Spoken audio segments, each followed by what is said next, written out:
내가 갱그레아 교회의 일꾼으로 있는 우리 자매 베베를 너희에게 추천하노니 너희는 주 안에서 성도들의 합당한 예절로 그를 영접하고 무엇이든지 그에게 소용되는 바를 도와줄지니 이는 그가 여러 사람과 나의 보호자가 되었습니다. 너희는 그리스도 예수 안에서 나의 동역자들인 브리스가와 아굴라에게 문안하라. 그들은 내 목숨을 위하여 자기들의 목까지도 내놓았나니 나뿐 아니라 이방인의 모든 교회도 그들에게 감사하느니라. 또 저의 집에 있는 교회에도 문안하라. 내가 사랑하는 에베네도에게 문안하라. 그는 아시아에서 그리스도께 처음 맺은 열매니라. 너희를 위하여 많이 수고한 마리아에게 문안하라. 내 친척이요 나와 함께 갇혔던 안드로니고와 유니아에게 문안하라. 그들은 사도들에게 존중이 여겨지고 또한 나보다 먼저 그리스도 안에 있는 자라. 또 주 안에서 내 사랑하는 암블리아에게 문안하라. 그리스도 안에서 우리의 통역자인 우르바노와 나의 사랑하는 스타구에게 문안하라. 그리스도 안에서 인정함을 받은 아벨레에게 문안하라. 아리스토볼로의 권속에게 문안하라. 내 친척 헤로디온에게 문안하라. 나게소의 가족 중 주 안에 있는 자들에게 문안하라. 주 안에서 수고한 두루베나와 두루보사에게 문안하라. 주 안에서 많이 수고하고 사랑하는 버시에게 문안하라. 주 안에서 택하심을 입은 루포와 그의 어머니에게 문안하라. 그의 어머니는 곧 내 어머니니라. 아순그리도와 블레곤과 허메와 바드로바와 허마와 및 그들과 함께 있는 형제들에게 문안하라. 빌롤로고와 율리아와 또 네레오와 그의 자매와 올름바와 그들과 함께 있는 모든 성도에게 문안하라. 너희가 거룩하게 입맞춤으로 서로 문안하라. 그리스도의 모든 교회가 다 너희에게 문안하느니라. 형제들아, 내가 너희를 권하노니 너희가 배운 교훈을 거슬러 분쟁을 일으키거나 거치게 하는 자들을 살피고 그들에게서 떠나라. 이 같은 자들은 우리 주 그리스도를 섬기지 아니하고 다만 자기들의 배만 섬기나니 교활한 말과 아첨하는 말로 순진한 자들의 마음을 미혹하느니라. 너희의 순종함이 모든 사람에게 들리는지라. 그러므로 내가 너희로 말미암아 기뻐하노니 너희가 선한데 지혜롭고 악한데 미련하기를 원하노라. 평강의 하나님께서 속히 사탄을 너희 발 아래에서 상하게 하시리라. 우리 주 예수의 은혜가 너희에게 있을지어다. 나의 동역자 디모데와 나의 친척 누기오와 야손과 소시바더가 너희에게 문안하느니라. 이 편지를 기록하는 나 더디오도 주 안에서 너희에게 문안하노라.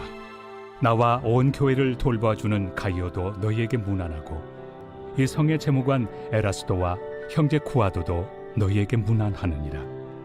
나의 복음과 예수 그리스도를 전파함은 영세전부터 감춰졌다가 이제는 나타내신 바 되었으며 영원하신 하나님의 명을 따라 선지자들의 글로 말미암아 모든 민족이 믿어 순종하게 하시려고 알게 하신 바 그 신비의 계시를 따라 된 것이니 이 복음으로 너희를 능히 견고하게 하실 지혜로우신 하나님께 예수 그리스도로 말미암아 영광이 세세 무궁하도록 있을지어다.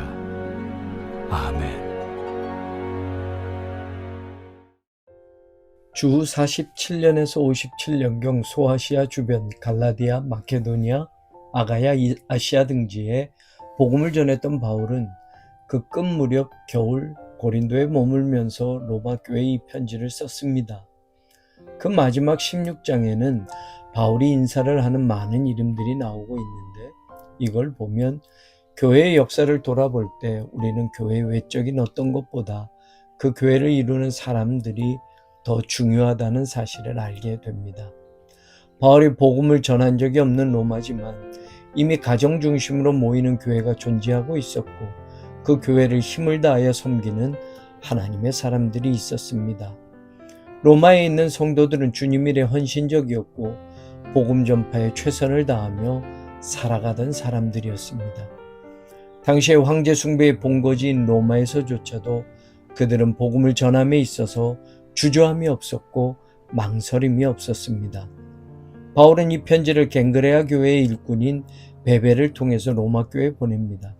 베베는 자매라고 소개하였기에 여자입니다. 갱그레아는 고린도에서 남동쪽으로 1km 정도 떨어져 있는 항구입니다. 바울의 2차 전도 여행 때 세워진 교회입니다. 일꾼이란 단어는 보통 집사라고 하는 디아코노스라는 단어가 쓰였습니다.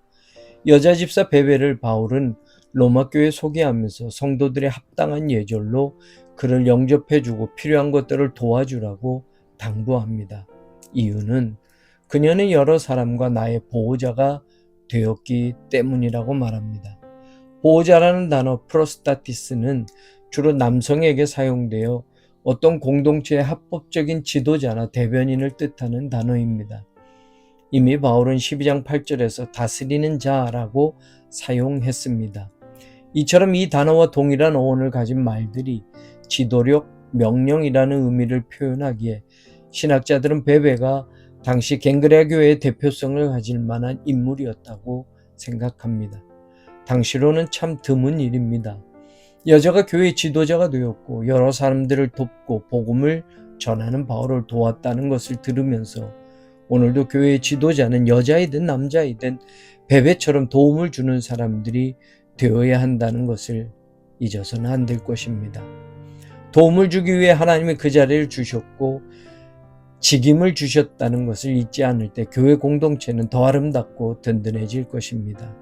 목회자인 바울과 갱그라 교회의 성도들을 도와주었던 베베처럼 교회 안에서 목회자들을 돕고 성도들을 돕는 일에는 헌신적인 성도들을 교회 역사는 잊지 않고 기억한다는 것을 우리는 알아야 합니다. 3절 하반절에 나의 동역자 브리스가와 아굴라에게 문안하라. 4절에 그들은 내 목숨을 위하여 자기들의 목까지도 내어놓았나니. 5절에 또 저의 집에 있는 교회에도 문안하라는 말을 바울이 하고 있습니다. AD 49년 클라우디우스 황제에 의해 모든 기독교인들이 로마에서 추방되었을 때 브리스가와 아굴라 부부도 고린도로 쫓겨나와 살다가 바울의 2차 전도 여행 때 만나서 바울의 선교에 도움을 주고 후원하는 사람들이 되었습니다. 에베소에도 함께 가서 폭동 속에도 바울과 함께 복음을 전하는 일에 끝까지 함께했던 사람들이었습니다. 바울은 이 부부를 동역자라고 소개합니다. 그들이 바울과 함께 하나님 일을 할 때 시간, 물질, 마음, 목숨까지 아까워하지 않고 내어놓고 일했기에 바울은 그들을 이렇게 로마 교회에 소개하고 있는 것입니다. 자신들의 목숨까지 내어놓고 자신들의 집을 하나님을 섬기는 교회로 내어놓고 살아가는 사람들이 어디 흔할 수 있습니까? 어느 시대를 막론하고 그렇게까지 동역하는 사람들이 드문 것이 사실입니다. 그것도 부부가 같은 마음이 된다는 것은 더 어렵습니다. 두 사람의 마음이 다를 수 있고 믿음의 수준이 다를 수 있으니까요. 처음 교회가 태동되었던 그 시절의 선교를 소개하는 하나님의 말씀에서 선명하게 남겨진 이 부부의 이름이 그저 귀하고 감사할 뿐입니다. 이런 멋진 부부가 되어 보십시오. 아내인 브리스가의 이름이 성경의 대부분 남편 아굴라보다 먼저 기록된 것을 보면 그녀가 남편보다 더 큰 믿음으로 교회를 섬기고 복음 전파에 바울을 적극적으로 도왔을 것을 상상해 봅니다. 남편들보다 더 큰 믿음으로 하나님 일에 앞장서는 부인들이 되어 보십시오. 남편이 소극적일 때 더 적극적으로 나아가고 남편이 적당히 하자고 할 때 최선을 다해서 하자고 하는 그런 브리스가 같은 아내들. 주의 일에 브리스가 아굴라처럼 두 부부의 이름이 늘 함께 호명되는 그런 믿음의 부부가 지금 교회의 역사에도 많이 나오기를 바랍니다. 5절에 내가 사랑하는 에베네도에게 문안하라. 그는 아시아에서 그리스도께 처음 맺은 열매니라. 바울이 또 소개하는 인물이 나옵니다. 에베네도를 소아시아 복음 전파에서 처음 맺은 열매라고 바울은 말합니다. 그는 바울이 에베소에서 2년을 머물며 복음을 전파했던 3차 전도 여행 때 얻은 최초의 이방인 회심자일 수 있습니다. 그런데 지금 그가 로마에까지 와 있다는 것은 놀라운 일입니다. 에베소에 있던 에베네도가 지금 복음을 위해서 로마에까지 와 있는 것입니다. 예수 믿은 지 얼마 되지 않는 사람이 복음의 최전방까지 나가 싸우고 있는 것입니다. 우리는 얼마나 자주 교회 일에, 하나님 일에, 전도하는 일에 머뭇거리고 있습니까? 시간 없으니 나는 빼달라고 할 때가 얼마나 많습니까? 10년이 되고 20년이 돼도 복음의 최전선을 향하여 달려가지 못하고 교회 변두리만 서성이다. 예배드리는 것 하나만도 제대로 못하고 낑낑거리고 있는 사람들이 많습니다. 예수 믿은 시간이 우리를 강하게 세우는 것이 아니라 내가 고백한 신앙이, 믿음이 오늘 나를 그리스도의 제자로 세우는 것이라면 복음의 최전선에 그리스도의 군사로 당당하게 그 영적 싸움에 나갈 수 있는 에베네도 같은 사람이 오늘 우리 교회들 가운데도 세워질 수 있음을 믿어야 할 것입니다. 6절에 너희를 위하여 많이 수고한 마리아에게 문안하라고 바울이 소개하는 인물이 또 있습니다. 많이라는 폴라라는 부사를 사용하여 양쪽으로도 많고 크게 질적으로도 지속적으로 열심히 육신적으로 피곤하고 지칠 정도까지 성도들을 위하여 수고하고 일한 마리아라고 바울이 말하고 있습니다. 교회 일에도 힘들고 어려운 일들이 참 많습니다. 감정적인 것은 말할 것도 없고 육신적으로 피곤하고 지치는 일들이 많이 있습니다. 대부분 힘든 일은 안 하려고 합니다. 일을 해도 지속적으로 열심히 하는 사람이 드뭅니다. 힘드니까 중간에 포기하고 이제는 그만하겠다고 말하는 사람들이 많지, 그 일은 힘들어도 피곤해도 내가 계속 하겠습니다 말하는 사람들은 적습니다. 수십 년을 교회에서 봉사부장을 하면서 교회 식당 일과 몸으로 하는 일을 주로 했던 어머니가 생각납니다. 어떤 때는 교회에서 꾸준히 일만 늘 하고 계시는 어머니를 볼 때면 목사님은 왜 우리 어머니만 봉사부장을 시키시나 작은 원망도 했었습니다. 제가 초등학교 4학년 때부터 용인에 있는 자연농원에서 장사까지 하면서 가족 생계를 책임지는 일까지 하셔야 했던 어머니셨기에 중고등학교 시절에는 그런 마음이 더 컸었습니다.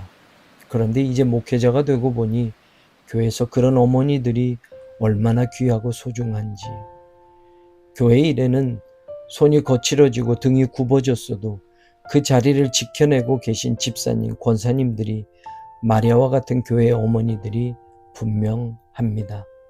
7절에 나와 함께 갇혔던 안드로니고와 유니아에게 문안하라. 그들은 사도들에게 존중이 여겨지고 또한 나보다 먼저 그리스도 안에 있는 자라고 바울이 소개하는 사람들이 있습니다. 그들은 복음을 전하다가 바울과 함께 감옥에 갇힌 사람들입니다. 원래 이 단어는 전쟁 중에 포로가 되어 감옥에 갇힌 동료 병사를 지칭할 때 썼던 단어입니다.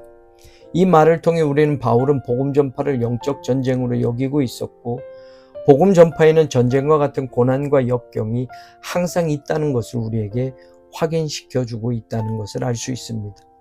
그 일을 마다하지 않고 그 전쟁을 회피하지 않고 영적 전쟁을 하다 함께 감옥에 갇힌 안드로니고와 유니아, 그들은 또한 사도들도 존중히 여기는 사람들이며 바울보다 먼저 그리스도를 믿었던 사람이었다고 소개합니다.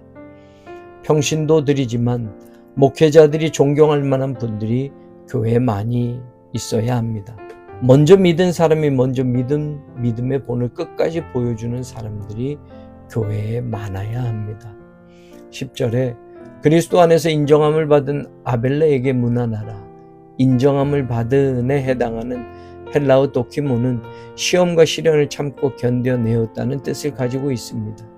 10절 하반절에 아리스토블로의 권속에게 문안하라고 바울이 소개합니다. 아리스토블로는 헤롯 왕의 손자였으며 헤롯 아그리빠와 형제였습니다. 당시 그는 로마에 오랫동안 살고 있었고 당시 로마 황제 글라우디오의 친구와 측근으로 인정받은 사람이었습니다. 그는 기독교인이 아니었습니다. 바울은 당시 대단한 아리스토블로를 말하는 것이 아니라 아리스토블로의 권속을 말하고 있습니다. 권속이라는 말은 당시 사람이 죽으면 그의 재산, 노예나 사람들이 다른 황제의 집안에 귀속되게 되는데 그런 사람들을 표현하는 단어입니다. 아리스토블로라는 이름은 황제의 측근의 이름이었고 당대의 권력 있는 가문을 상징하는 이름이었습니다. 그런데 그의 가족이나 종들 가운데 그 사람의 이름의 위대함보다 그리스도인이라는 이름을 자랑스럽게 여기는 사람들이 있었다는 것입니다.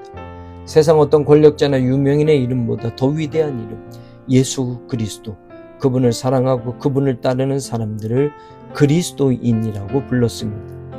그 이름을 가진 사람들, 그 이름을 소중하게 여기며 오늘도 교회를 섬기는 그 사람들을 바울은 이 편지에 기록하며 우리들에게 소개해주고 있는 것입니다. 13절에 주 안에서 택하심을 입은 루포와 그의 어머니에게 문안하라. 그의 어머니는 곧 내 어머니라. 바울이 특별히 내 어머니라고 소개하는 인물이 있습니다. 루포의 어머니라고 소개한 것으로만 나오기에 실제 이름이 무엇이었는지 알 수 없지만 루포는 당시 로마 교회도 알 수 있는 유명한 이름이었습니다. 루포는 마가복음 15장 21절에 언급되어 있는 루포와 동일 인물입니다. 골고다에서 예수님의 십자가를 대신 지고 걸었던 구레네 사람 시몬의 아들입니다.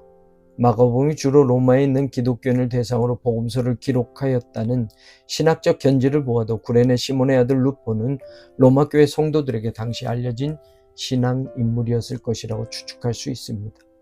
바울이 루포를 주 안에서 택하심을 입은 자라고 말하는 것처럼 이 뜻은 단순히 택함 받았다는 것보다 다른 사람들에 비해 그리스도 안에서의 봉사와 충성이 뛰어나게 구별된 자라는 것까지 뜻하는 것으로 해석할 수 있습니다.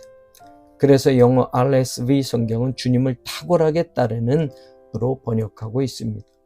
한마디로 예수님의 십자가의 무게가 있는 집안으로 초대교회에서 구레네 시몬과 그의 부인, 그의 아들 루포는 본이 되었음을 우리는 생각해 볼 수 있습니다.